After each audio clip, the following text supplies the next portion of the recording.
शेख हसीना या भारतामध्ये पोहोचलेल्या आहेत। तर आताची सर्वात मोठी बातमी आहे, शेख हसीना बांगलादेशमधून आता भारतामध्ये पोहोचलेल्या आहेत।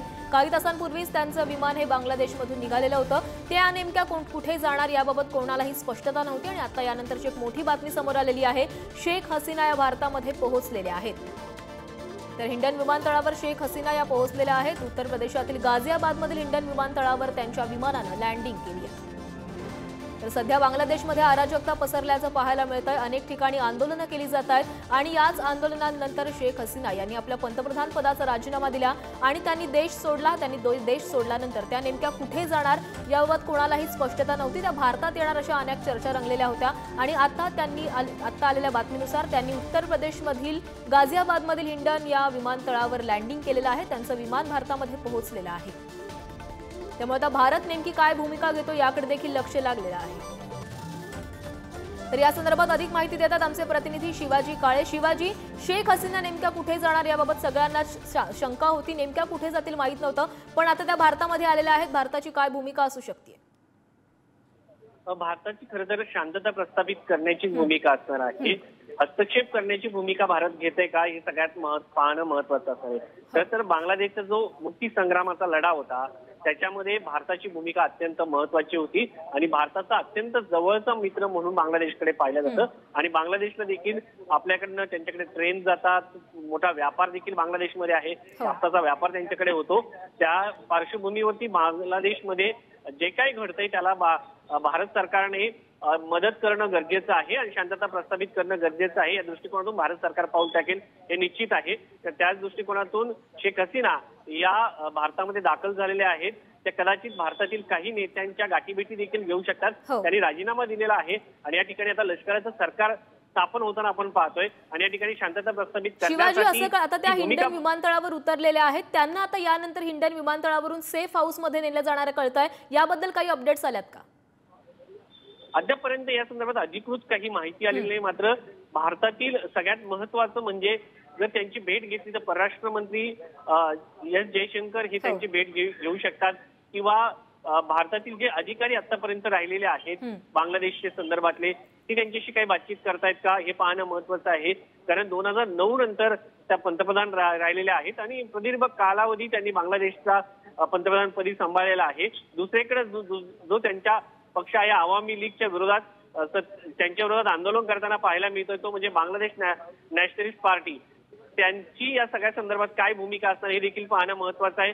खरं जर पाहिलं तर जानेवारी फेब्रुवारी ज्या निवडणुका झाल्या त्यामध्ये 300 पैकी 205 जागांवरती दणदणीत विजय मिळवत त्या या निवडणुकांमध्ये यशस्वी झाल्या होत्या। मात्र विरोधी पक्षांनी या निवडणुकावरती बहिष्कार टाकला होता। त्यावेळेचा प्रश्न चिन्ह उपस्थित झालं होतं की हे सरकार टिकेल की नाही आणि आता हा सगळ्यात मोठा प्रश्न निर्माण झालेला आहे। मी सध्या तुम्हाला सांगायचं म्हटलं तर मी सध्या बांगलादेशच्या दूतावासाबाहेर आहे आणि या ठिकाणी मोठ्या प्रमाणात सुरक्षा व्यवस्था जी आहे ती तैनात करण्यात आलेली आहे। बांगलादेश हाय कमिशन हे जे आहे याच ठिकाणावरून आता भारत सरकार आणि बांगलादेशच्या हाय कमिशन म्हणजे कमिशनर जे असतील राजदूत जे असतील ते भारत सरकारशी यापुढे वाटाघाटी करतील। कारण नवीन सरकार या ठिकाणी स्थापन होईपर्यंत शिवाजी खरंच तर आपण बघतोय बांगलादेशमध्ये अराजकता पसरलेली आहेत। एका बाजूला आपण दृश्य बघतोय तर शेख मुजाबिर जे रहमान जे होते ज्यांना बांगलादेशचं राष्ट्रपिता मानलं जायचं त्यांच्या पुतळ्याची विडंबना करण्यात आलेली आहे। त्यांची देखील 1971 साली त्यांची हत्या करण्यात आली होती। अशाच प्रकारची अराजकता त्यावेळी देखील बांगलादेशमध्ये होती आणि त्याच अराजकतेमधून त्यांच्या संपूर्ण कुटुंबियांची त्यांची हत्या करण्यात आलेली होती। मात्र या संपूर्ण मधून शेख हसीना आणि त्यांची बहीण जी होती त्या वाचलेल्या होत्या आणि आता पुन्हा 53 वर्षानंतर अशीच अराजकता पुन्हा एकदा बांगलादेशमध्ये पसरलेली आहे आणि मात्र शेख हसीना आता भारतामध्ये आलेल्या आहेत। भारत नेमका काय भूमिका घेतं याकडे लक्ष लागलेलं आहे। कारण या संपूर्ण असंतोषामध्ये शांतता निर्माण करणं यासाठी भारत काय भूमिका घेतं याकडे देखील लक्ष लागलेलं आहे। आपण पुन्हा एकदा आपले प्रतिनिधी शिवाजी काळे यांच्याकडे जाणार आहोत। शिवाजी, आता त्या भारतामध्ये आलेल्या आहेत। खरं तर भारतामध्ये आल्यानंतर आपण बघणार आहोत की दोन गट नक्कीच पडणार आहेत। कुणी त्यांच्या या भूमिकेला समर्थन देईल किंवा कुणी विरोध करेल। त्यामुळे भारतामध्ये काय त्याचे परिणाम पडताना दिसू शकतात? एकतर बांगलादेश हा भारताचा शेजारील राष्ट्र आहे। ज्या राष्ट्राच्या आजूबाजूची राष्ट्र शांततेत नसते त्यामुळं इतर राष्ट्रांना देखील धोका निर्माण होतो आणि सगळ्यात महत्त्वाचं छोटं उदाहरण म्हणजे आपल्या शेजारी जर एखाद्या व्यक्तीच्या घरी हिंसाचार होत असेल तर त्या शेजाऱ्याला देखील त्रास होतो। त्याच पद्धतीने बांगलादेशमधील हिंसाचार 1971 मध्ये देखील मोठमोठे नोंदे हे भारतामध्ये दाखल होत होते। पूर्व पाकिस्तान म्हणून ओळखलं जायचं या भागावरती आणि तत्कालीन पाकिस्तानच्या सरकारने या भागावरती अत्याचार केला जात होता, म्हणून या ठिकाणी बांगलादेश स्वातंत्र्याचा लढा उभा राहिला आणि बांगलादेश स्वतंत्र झाला हे आपण पाहिलेलं आहे। आता हा हिंसाचार जो वाढीस लागलेला आहे, जो निर्माण झालाय, त्याला विरोधी पक्ष असलेला बांगलादेश नॅशनलिस्ट पार्टी खतपाणी घालते असा देखील आरोप आहे। आरक्षणाचा मुद्दा या ठिकाणी होता, आरक्षणाचा मुद्दा अखेर काय मार्गी लागला तर सर्वोच्च न्यायालयाच्या मार्गातून, मात्र अखेर त्यांना जो मुद्दा होता तो म्हणजे शेख हसीना यांचा राजीनामा आणि भारतासाठी शेख हसीना या अत्यंत महत्वाच्या म्हणून मानल्या जातात।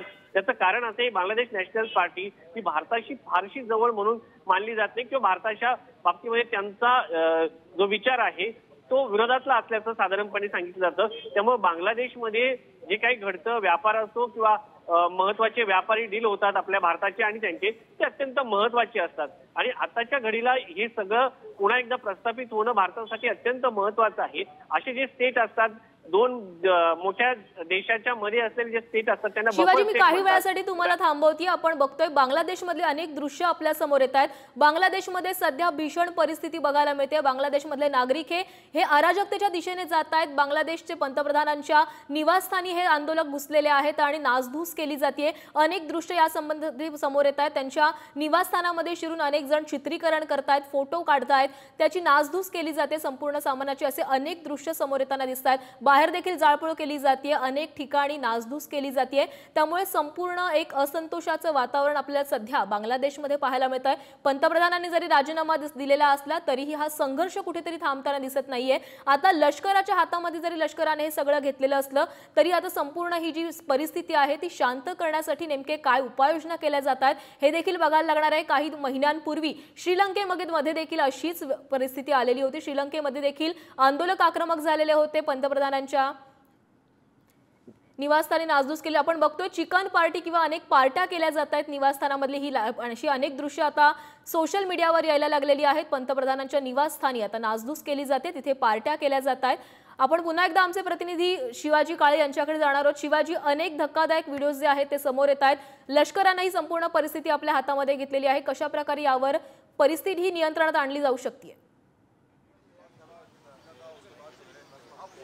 परिस्थिती नियंत्रणात आणण्यासाठी लष्कराला शांततेचं आव्हान आणि साम दाम दंड भेद अशा प्रकारची जी रणनीती या ठिकाणी विरोधकांना वापरली जात असल्याचा आरोप केला जात होता आवामी लीगकडनं, आता ती थांबवावी लागेल। शेख हसीना यांचा राजीनामा झालेला आहे। या ठिकाणी एक सरकार स्थापन केलं जाईल, ते साधारण 13 लोकांचं असेल माहिती मिळत आहे आणि हे सरकार साधारणपणे शांतता प्रस्थापित करण्याचा प्रयत्न करेल।